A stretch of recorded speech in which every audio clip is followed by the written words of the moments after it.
Hey everyone! Today, we're diving into the dark and twisted story of Marvel's Diamondback. This isn't just a tale of a mercenary, it's a journey of survival, betrayal, and redemption, from the brutal streets of New York to the dangerous world of supervillains and secret organizations.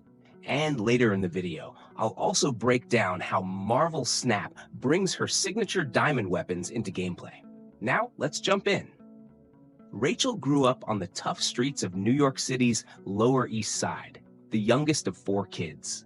Life hit hard and fast. Her father died when she was young, leaving the family struggling. Her oldest brother, William, joined the military, but fate wasn't kind. He came back paralyzed. Meanwhile, her next oldest brother, Danny, got caught up in the Savage Crims, a local gang, and that set off a chain reaction. Ricky and Rachel followed in his footsteps. But there was a problem. Rachel was just 15, and Brock Rumlow, the gang leader, refused to let her in. She demanded entry. But instead of acceptance, she got something much worse: beaten by Rumlow himself. That could have been the end of her story right there. But pain has a way of shaping people. William and Ricky sought revenge, going after Rumlow. But the plan backfired. William was killed and Rumlow fled. Danny, drowning in guilt, skipped town and cut ties. And Ricky? He didn't last much longer. 3 months later, he was gunned down by the police while robbing a Korean grocery store. Rachel was alone.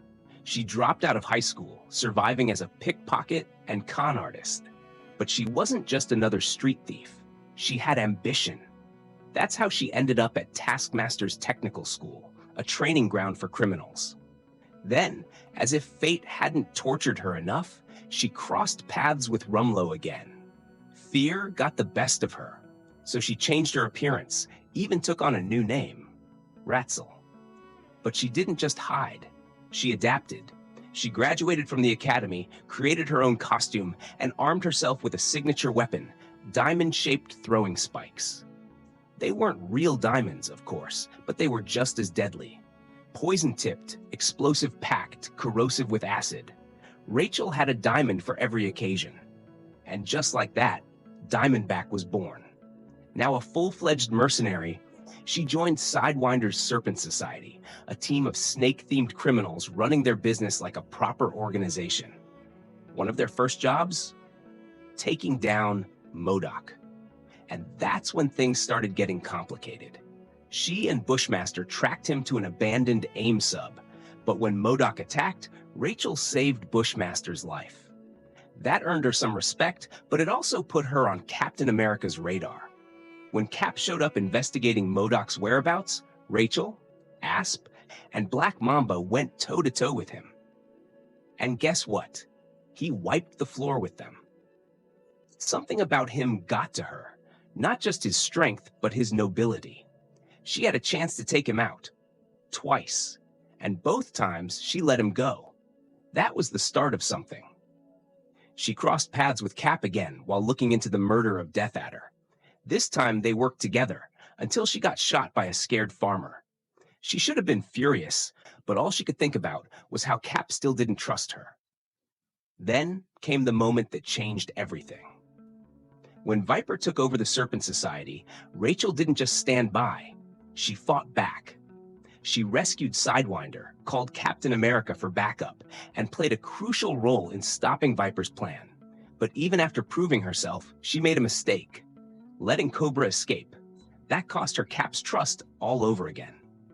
Worse, she was captured by the government's stand-in Captain America, John Walker. For a while, she tried going solo.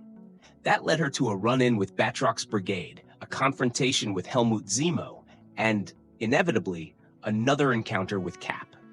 By now, she had earned his respect, if not his trust. But when Crossbones, one of the Red Skull's top enforcers, recognized her as the same Ratzel he once knew, things took a dark turn. Crossbones used her as bait to trap Cap. But Rachel wasn't a damsel in distress. She escaped on her own. And in that moment, she made a decision. She was done with the criminal life. She wanted to be better. So she did something no one expected. She went straight. the Tinkerer upgraded her diamond arsenal, but she wasn't just fighting criminals anymore. She was fighting for redemption. After leading Captain America to a battle between the Skull Skeleton crew and the Hellfire Club's Selene, Diamondback finally convinced him to accompany her on a civilian date, there learning his true identity. After the date ended with their first kiss, Diamondback pursued respectability, working as a sales clerk for Sidewinder's sister Maggie at Colette's fashion boutique. And for a while, things looked good, until the Serpent Society found out. King Cobra, the new leader, put a bounty on her head. Rachel was captured, put on trial, and sentenced to death. But her old allies, Black Mamba and Asp, refused to let that happen. They called in Sidewinder, who saved Rachel. Unfortunately, that left Asp and Mamba imprisoned. Rachel begged Cap for help, but when he refused to guarantee their freedom, she took matters into her own hands. She hired Paladin for a rescue mission, but it went sideways, and she was captured. Cap showed up, took down the society, and let Rachel's friends go free. Even with that victory, she wasn't safe. Now hunted by the remaining serpents, she teamed up with Asp and Mamba, forming Bad Girls Inc. But just when she thought things couldn't get worse, Modam kidnapped her and dragged her into Superia's army of superwomen. That's when she faced Snapdragon, an old rival from Taskmaster's school. Their fight ended with Rachel being thrown overboard, drowning. Technically, she died. Superia's medics revived her, but the trauma stayed. She quit being Diamondback, tossed her weapons, and tried to start fresh, working retail, of all things, while applying to be Captain America's secretary. But peace doesn't last long in her world. Crossbones, now out of a job, kidnapped her, brutalized her, and trained her into submission. Then, he used her as a pawn, forcing her to steal Captain America's super soldier-treated blood for the Red Skull. But here's the twist. The new leader of the Skull Skeleton crew? It was Danny. Yeah, her long-lost brother. He tried to save her, but Crossbones killed him, or so it seemed. The Skull, paranoid as ever, used the stolen super soldier blood on Rachel first, just to test it. The joke was on him. Newly enhanced, she escaped, defeated Crossbones, and helped Cap take down the Skull's operation. But that power came with consequences.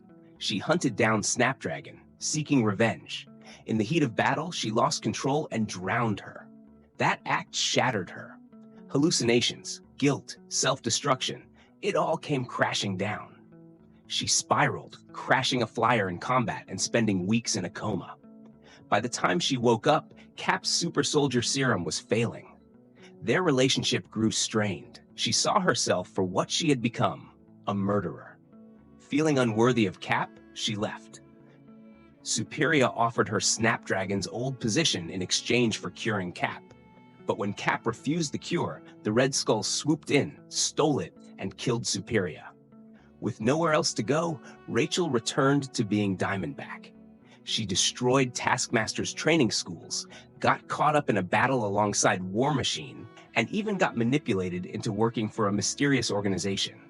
Until Citizen 5 took her down. Left in a near-vegetative state, S.H.I.E.L.D. took her in, using her to test a new LMD, life model decoy, process. Her robotic duplicate fell into the Red Skull's hands, who sent it after Cap. The Captain and the LMD resumed the old Cap-Rachel romantic relationship. And when Rachel learned of this, she contacted her old friends Asp and Black Mamba. They manipulated the Serpent Society into hunting the Diamondback LMD, believing it to be Rachel. The Society was defeated, and the Skull killed Diamondback LMD after their interference. Ultimately, S.H.I.E.L.D. revealed the truth, and Cap was reunited with the real Rachel. Cap and Rachel remained friends, but their love story? That chapter was over.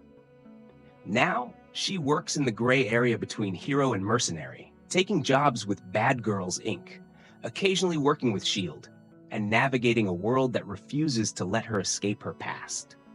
In Marvel Snap, Diamondback's ability, ongoing, enemy cards here afflicted with negative power have an additional -2 power. In the comics, she's not a powerhouse, she's a strategist. She survives by manipulating situations, setting traps, and turning disadvantages into advantages. That's exactly what her Marvel Snap ability does. She doesn't apply the negative power herself, but she exploits weaknesses, making debuffs even more punishing. This could symbolize how she operates in the Marvel Universe.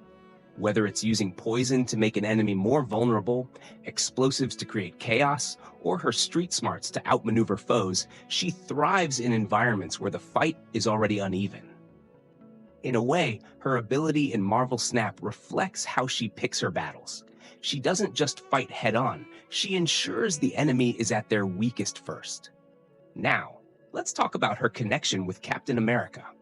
Because in the comics, they're not only allies, but even share a romantic history. But in Marvel Snap, the synergy isn't as clear. Captain America's ability, Ongoing. Your other ongoing cards here have +2 power, can boost Diamondback, along with cards like Man-Thing and Luke Cage if they're played together in the same location. So, while Cap helps keep your board strong, Diamondback does her thing by weakening the opponent's cards. However, when you look at it, there's no direct synergy beyond that. They work in their own ways, and honestly, it might not be worth building a deck around them both just for that bonus. They feel connected in the lore, but on the board, their powers only loosely complement each other. Thank you for taking this epic journey with me. Who do you want me to cover next? Let me know in the comments. Until next time, stay sharp and always play your hand wisely.